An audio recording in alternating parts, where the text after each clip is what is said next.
So this is my first one of these. I decided to start this because I feel like I see a lot of stuff on Facebook or social media in general about a lot of political issues. I'm a political science major, so I find all these issues extremely fascinating, and I enjoy looking at both sides of them. I like arguing these subjects, regardless if I agree with the person or not, just to make sure that they know what they're arguing, why they're arguing what they're arguing.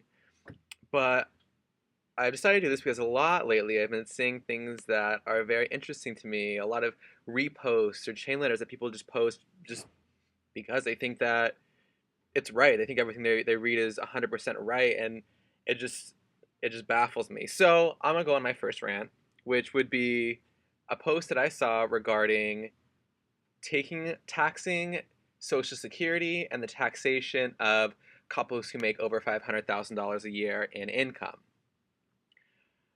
My belief is that the redistribution of wealth based on simply the fact that people make a lot of money, just because people are rich, taking the most money away from them, isn't the way in which we need to fix our national deficit.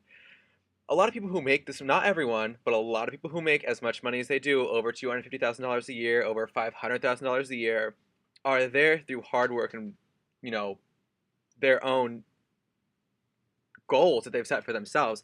I mean, people go to college, people get their bachelor's, their master's, people get their PhDs, they do postdoc studies, all of which cost tens of thousands of dollars. It's so expensive to even get an education these days.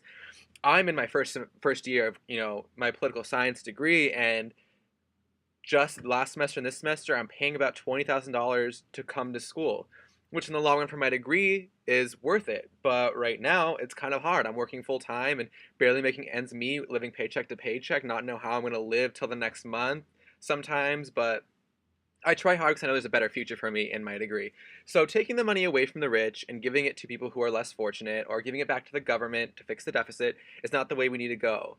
These people who aren't getting taxed at all because they choose to work at McDonald's and don't want to get an education and don't want to further themselves, why is it fair that they're getting less taken out than these rich people?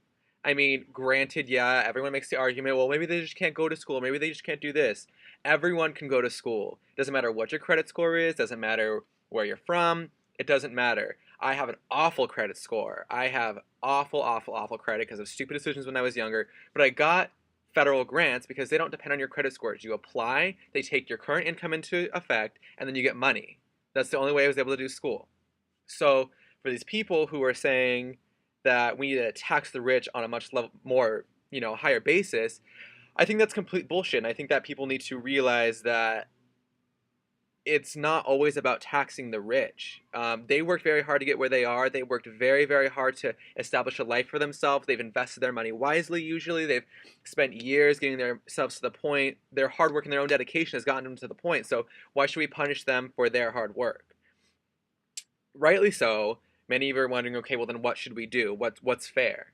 In my opinion, I think that a strict percentage tax would be best to tax everyone on the same percentage. If we tax everyone, what, 5-10%, the people who are low income are, going to be taxed a lot less than the people who are rich. The rich people's 5-10% is going to be a lot more than someone who's living on, middle class and their 5-10%.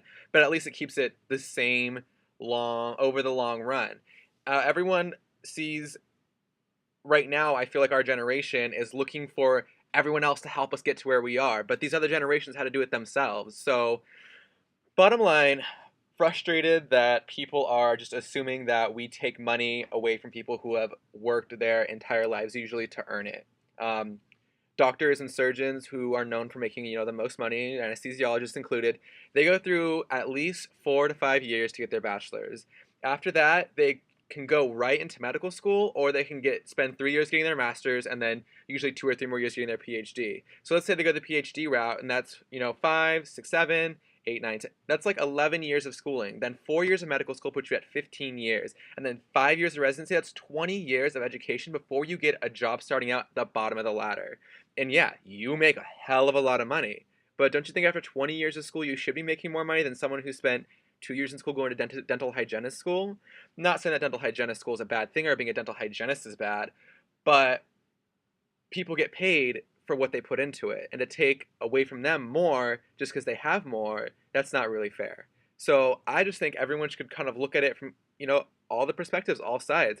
I would love to have some rich person give me a lot of money, but at the same time, when I'm in those shoes, when I get a career, I don't want someone taking money away from me just because I worked really hard to earn it. It's my rant for the day. Maybe there'll be more, maybe not. We'll see.